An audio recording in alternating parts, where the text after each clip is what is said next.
It's me! Dr. Watson! Why? Why are you pursuing me? It's your brother. Sherlock has been kidnapped.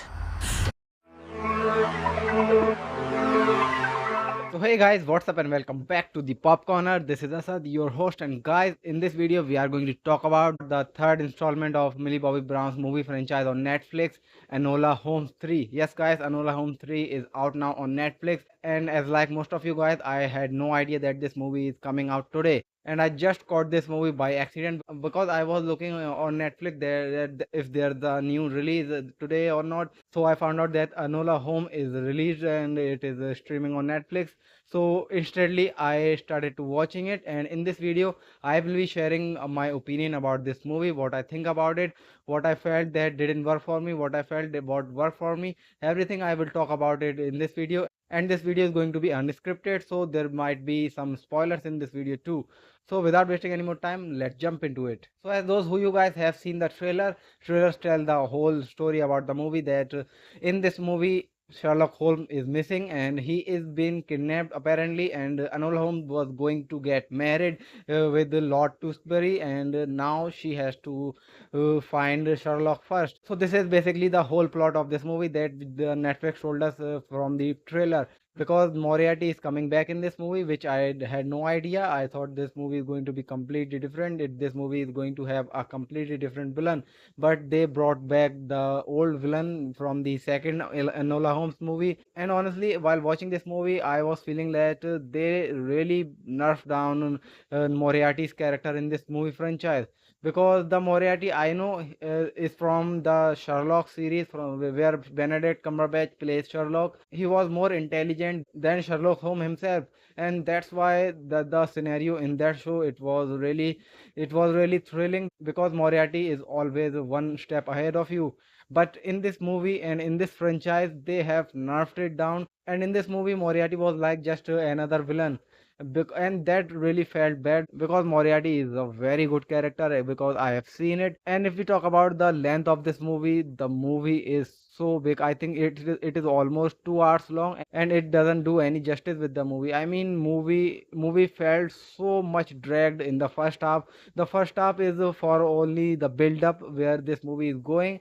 It's just like they are just building up the whole plot, and they will escalate things in the second half, and that's what they did. And that is why the whole first half was felt like a drag. It was slow, it was boring, and nothing big happened in the first half. But honestly, the movie gets interesting after the second half, because that's when we find out what is this movie about, what is happening, and why Moriarty is coming after Enola, and Sherlock Holmes himself, why she kidnapped him. And the twist we got in the beginning of the second half, it was really decent. And the one thing I like about this movie, that they build the story of the movie around real historical movement, as they did in the second Enola Holmes. The whole movie was based on a real event, and they build up the whole story around that real life event. And because of that, I the second part in this franchise is my favorite part. And but this movie doesn't talk about real world scenario as much as the second part did, but it has really built up around the real events in the history. And if we talk about the mystery, because this movie is all about mysteries and solving mysteries, the mysteries are not so mysterious in this movie. I mean, the foreshadowing that they did, it was really subtle, and because of that, I knew that where this movie is going to end. It was so predictable. There was no high stakes, and there was not any great groundbreaking mysteries. It was just like a fun time watch mystery thriller movie, because and there was no thriller in it.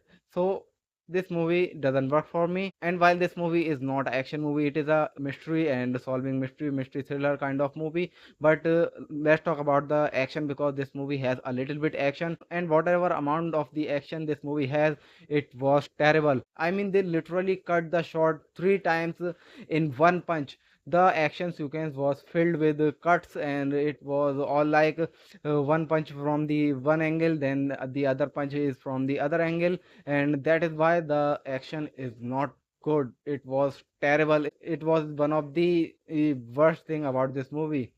So overall, the only thing I liked about this movie is that they build the story around the real life event. And the other thing I like about this movie is that the reveal after the second half. Other than that, movie is not worth watching. I mean, when you gave us Enola Holmes 1, it was good, and the second part was really good. That was my favorite part in this whole franchise. I will rank it at the top, and this movie really disappointed me. I had really I'm not saying that I had really high hopes, but I had a certain amount of hopes from this movie, but this movie didn't work for me.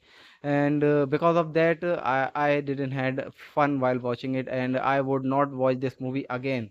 It is if you are a fan of this franchise, you can watch it for once, because it is only just a one time watch movie. So overall, my verdict is that movie is time pass barely, and if you want to watch it, you can watch it, but if you don't want to watch it, you won't be missing something extraordinary. And one interesting thing that I learned in this movie, that Anola is backwards of alone. That's the interesting thing that I learned in this movie. I didn't pay attention on this in the previous movies, but that was really interesting thing I found out in this movie. So that's all. These are my thoughts on Enola Holmes 3, and that's all. I'll see you in the next one.